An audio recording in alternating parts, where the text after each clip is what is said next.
E aí, meninos, saudade de vocês, meus queridos. Vamos lá então, olha só, estamos passando aí por um problemão, não é isso?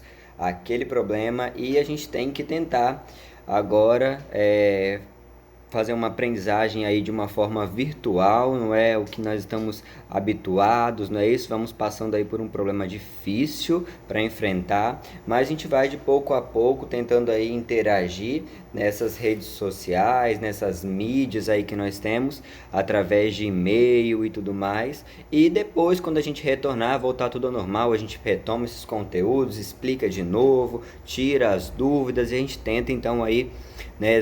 O nosso objetivo é não deixar vocês perderem nada com isso. E depois, então, retornando na sala de aula, a gente vai olhar a apostila, vamos voltar a debater alguns temas, mas por enquanto vamos por aqui. O negócio é não se desesperar e não conseguir fazer exercício, a gente refaz, não se preocupe, porque a aprendizagem vai ocorrer, ok? Então vamos lá.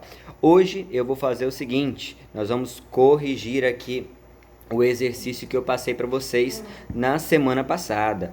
Eu enviei para vocês aí no e-mail uma correção do exercício da semana anterior e pedi que fossem feitos também para essa semana que acabou agora o exercício da página 58, 56, 58, 60 e 61 da apostila. Então eu vou fazer aqui a leitura com vocês, vou debater um pouquinho o tema e depois em outros vídeos aí temos as explicações desses temas que nós estamos aí trabalhando agora com o conteúdo plantas, ok? Vou ler então a questão e vou falando aí as respostas um pouco devagar. Caso tenha dúvidas ou não conseguiu passar a resposta, é só me mandar um e-mail que eu encaminho para vocês as respostas digitadas, ok? Vamos lá então para a primeira questão, que é da página 56, um desafio que fala o seguinte. Então peguem aí a apostila de vocês no capítulo relacionado às plantas, certo? Capítulo de número 3, e na página 56 o desafio fala o seguinte: briófitas e pteridófitas são dependentes de água para a reprodução. No entanto, enquanto os musgos ficam confinados a locais úmidos e sombreados, as samambaias conseguem sobreviver em locais mais secos e expostos à luz solar, tanto que chegaram a tomar grandes florestas no passado da Terra. Explique como isso foi possível.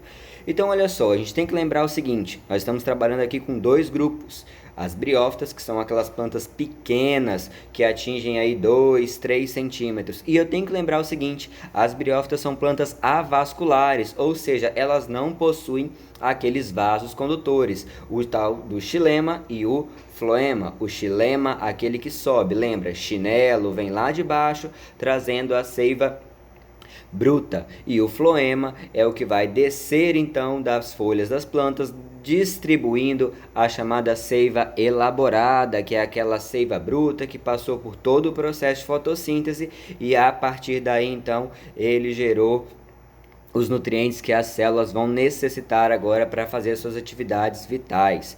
Então, olha só, né? A pergunta é: como então que as briófitas, que são plantas dependentes de água, e as pteridófitas, que também são dependentes de água, conseguiram aí se distanciar, e com isso as pteridófitas conseguiram atingir agora ambientes ao qual as briófitas não conseguem?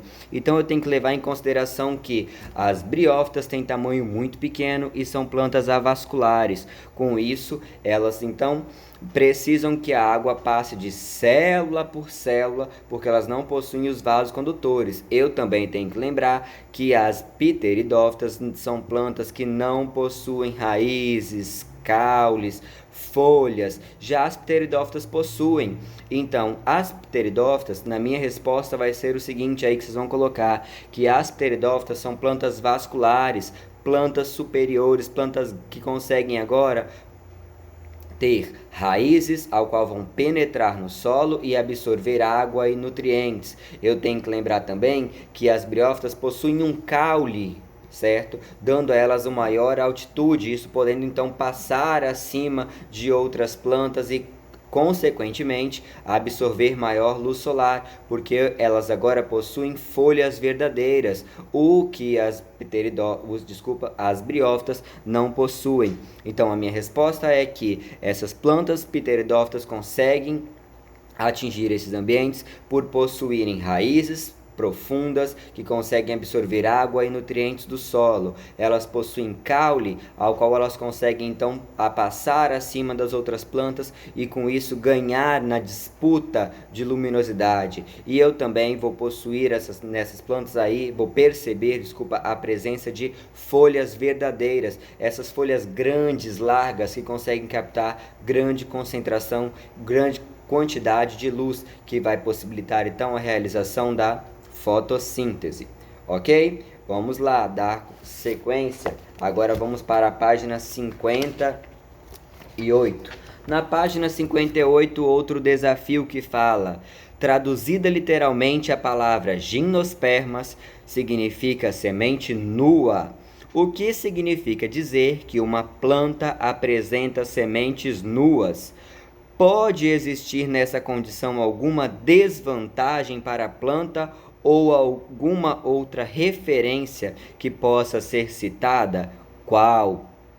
Eu tenho que lembrar o seguinte, né? Nós estamos aí falando de gimnospermas, estou falando dos pinheiros. Pinheiro, ele dá apenas aí aquela semente, certo? E essa semente é uma semente nua, ou seja, é uma semente que não é envolvida por um fruto. E qual é o objetivo do fruto? O fruto não tem o objetivo de alimentar, de ser doce e tal, gostoso, suco, nada do tipo. O fruto tem só um objetivo aí principal, certo? Que é qual? É atrair o animal para que o animal agora coma o fruto, e ao comer o fruto, ele leva, ele transporta, ele dispersa essa semente para longe da planta mãe. O objetivo é o quê? É fazer com que essa planta vá se disseminando, vá se espalhando ao longo do território, e com isso ela consiga ter outras plantas, outros filhotes, né, vamos assim dizer, e ela vai conseguir se disseminar. Então, o objetivo do fruto é auxiliar no transporte da semente. A planta, ela só vai produzir o fruto para atrair o animal, para que o animal pegue, coma o fruto, e ao comer o fruto ele leve essa semente para longe da planta mãe, levando através das próprias fezes, que pode passar no tubo digestório do animal, certo? Ou no bico, ao qual ele vai transportar e deixar cair, enterrar em alguns outros locais, como no caso da gralha azul, que nós já estudamos aí anteriormente. Então, na pergunta quando eu tenho uma planta como a gimnosperma que não tem o fruto, ocorre aí alguma desvantagem? Sim, ela vai ter uma desvantagem muito grande. Essa desvantagem é uma desvantagem na dispersão da semente. Ela vai ter que fazer com que sua semente seja agora transportada pelo ar, transportada pela água. Então ela vai ter uma desvantagem devido à ausência dos frutos. Ela não vai ter os animais para fazerem esse processo para ela, esse processo de dispersão, ok? Então coloquem aí que ela vai ter a desvantagem na dispersão, ela não vai ter um agente que vai levar essa semente para longe dela, certo? Vamos então agora dar sequência na página 60. Na página 60 nós temos uma questão do ação, que diz o seguinte: o quadro a seguir é um resumo comparativo dos 4 grupos de plantas. Preencha-o com os representantes mais conhecidos e depois use um mais para indicar a estrutura presente e um menos para indicar essa estrutura ausente. Então aí eu preciso logo de início destacar os 4 representantes. Logo eu vou ter aí briófitas, os nossos representantes. Na primeira linha vocês vão escrever musgos, os musgos que a gente chama aí de limo, que fica no canto dos muros, locais úmidos, certo? Em cima de pedras. Eu vou ter o primeiro representante então das briófitas, os musgos. As pteridófitas temos os representantes que são as samambaias. As gimnospermas, nos nossos representantes, são os pinheiros.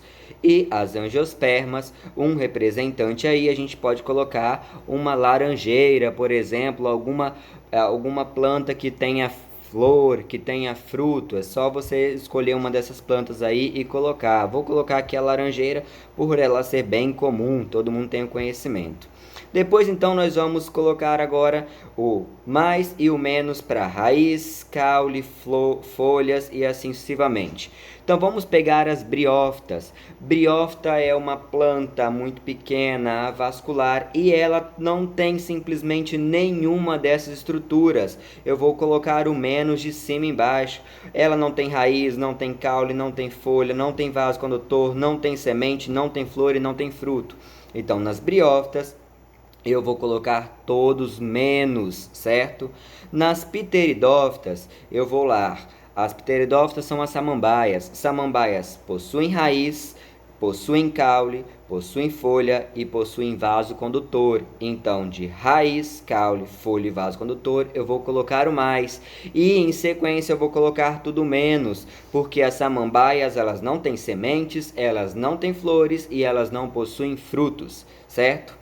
Vamos depois para os pinheiros. Os pinheiros vou colocar o mais aí porque eles possuem raiz, caule, folha, vaso condutor, semente. Só tem duas coisas que pinheiro não possui que eu vou colocar o menos. São as duas coisas finais, que vão ser flores e frutos, certo? E depois eu tenho as angiospermas. As angiospermas são então aí como nosso representante a laranjeira e elas vão possuir todas essas características. Então é só colocar o mais de cima embaixo. Continuando para a última atividade, na página 61, nós temos um desenvolva. E fala o seguinte, o desenvolva, né? Ele tem aí um quadro mostrando as briófitas, pteridófitas, gimnospermas e angiospermas e onde elas são encontradas na Mata Atlântica, na Amazônia, no Cerrado, no Pantanal, no Pampa Gaúcho e na Caatinga. E eu tenho então os números, né, de espécies encontradas em cada um desses biomas. E eu tenho a primeira pergunta que fala o seguinte: qual dos biomas brasileiros apresentam maior diversidade de espécies? É só eu observar o bioma Mata Atlântica. Quando eu olho a Mata Atlântica, eu vou perceber que ela tem um número elevado de briófitas, pteridófitas, gimnospermas e angiospermas, chegando a ter quase 14 mil espécies de plantas com flores e frutos que são as angiospermas. Então aí eu vou ter a Mata Atlântica como resposta da primeira pergunta, certo? Depois, nós vamos para a segunda pergunta, que diz o seguinte: como se explica a quantidade e a distribuição de cada grupo vegetal pelos diferentes biomas? Então eu vou fazer uma análise. Eu tenho que lembrar que briófita e pteridófitas são plantas que precisam de água para a sobrevivência e para o processo reprodutivo. Então, onde eu vou ter briófita e pteridófita? Nos ambientes mais úmidos. Onde estão os ambientes mais úmidos? Quais são os biomas mais úmidos do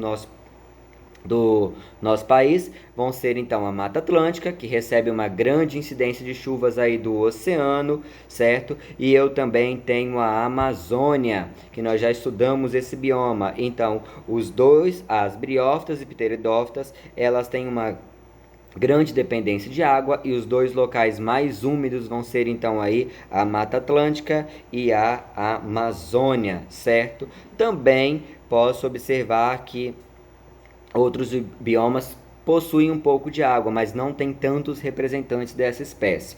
Então eu vou colocar aí na resposta: briófitas e pteridófitas, por serem dependentes de água, são encontradas na Mata Atlântica e na Amazônia, certo? Depois o terceiro grupo é as gimnospermas, que temos os representantes pinheiro. Lembrando que o único pinheiro representante dos gimnospermas que existe no Brasil é a Araucária angustifolia. Então eu tenho essa planta aí. Então ela vai ser, os pinheiros são mais encontrados na região da Amazônia, certo? E também do Cerrado. São plantas que precisam aí de climas mais tropicais, de climas mais amenos, temperaturas baixas. Então eu preciso que elas necessitam dessas concentrações. O Araucária angustifolia, ela se encontra principalmente na região do sul do país, por ser um pinheiro e depende dessa questão do ambiente frio, certo? Então eu vou pegar aí e vou colocar que as gimnospermas, elas também necessitam de bastante umidade, gostam de calor, com exceção da araucária angustifolia. Então, o ambiente que eu mais vou encontrar gimnospermas, olhando na tabela, aí com 16 representantes, eu tenho a Amazônia. E por último eu tenho as angiospermas. As angiospermas, o local que eu mais possuo vai ser então aí a Mata Atlântica, certo? Mas eu tenho que lembrar o seguinte, que as angiospermas, elas são plantas que têm uma gama bem diferenciada. São plantas aí que se adaptam bem em todos os ambientes. Então eu vou encontrar essa espécie, esse grupo, na verdade, em todos os nossos biomas. Então eu vou ter aí principalmente os ambientes tropicais, certo? Com grande concentração de chuvas, água abundante, altas temperaturas, mas eu também encontro elas no cerrado. Então eu vou colocar aqui as angiospermas, por serem bem distribuídas, não terem uma restrição muito grande à água, à temperatura, eu encontro em todos os biomas, mas principalmente eu vou encontrar elas na questão dos ambientes tropicais, que vão estar representados aí na tabela pela Mata Atlântica e pela Amazônia, e vou também encontrar elas no Cerrado, certo? Encerro aqui então a nossa correção de hoje das páginas 56, 58, 60 e 61, e depois então assistam aí no vídeo a explicação das questões das plantas, dos grupos de plantas. Dúvidas, vocês possuem meu e-mail, é só enviar, certo? Então, estou aí para ajudar vocês e a gente solucionar um pouco dessas dúvidas. Beijão, fiquem bem e se cuidem.